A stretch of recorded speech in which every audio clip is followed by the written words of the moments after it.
Fibremaxxing. It's a new nutritional trend to eat more dietary fibre, pushing your intake as high as possible. So what are the benefits? Accredited dietitian Nick Nation is here to explain. Hello again, Nick. Hey, Mon.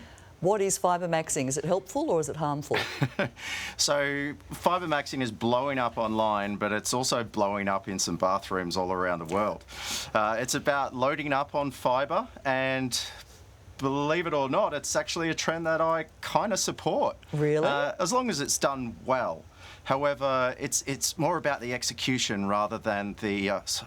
Yeah, it's definitely about the execution, but unfortunately some people aren't managing to do that properly. Give us a bit more detail on the execution then. How much fibre should the average adult be consuming? Yeah, so our guidelines in Australia suggest that women should aim for 25 grams and men for 30 grams, but unfortunately around about 20% of our Australian population are reaching those targets. So that average would be approximately 20 grams per day that the normal Australian is consuming. Now with fibremaxxing, we're going for 45 to 75 grams a day, and people aren't doing it very well. So think about like ridiculous amounts of chia seeds, like more than you could ever imagine, or loading up on all of these supplements. And unfortunately, if someone's got a compromised gut, jumping up from the average Australian fibre intake of 20 grams per day up to 60, 70 grams per day is really going to backfire and potentially harm people. You did mention that things are blowing up in bathrooms across the country, so there is obviously damage if you do overtake fibre.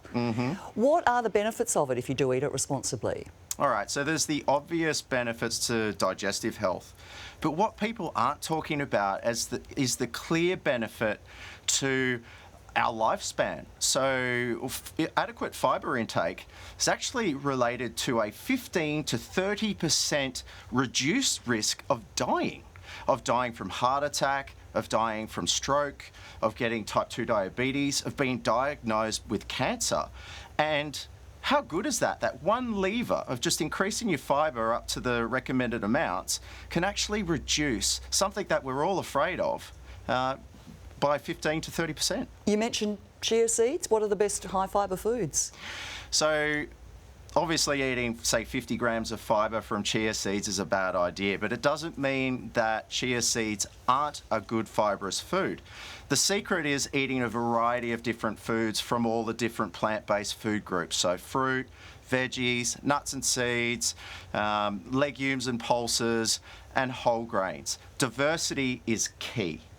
And why is it like a good combination, high fibre and high protein? Those diets are pretty popular at the moment. How's that so beneficial? So I really like the high protein trend as well, and it seems to be surpassed by the fibremaxxing to a certain degree.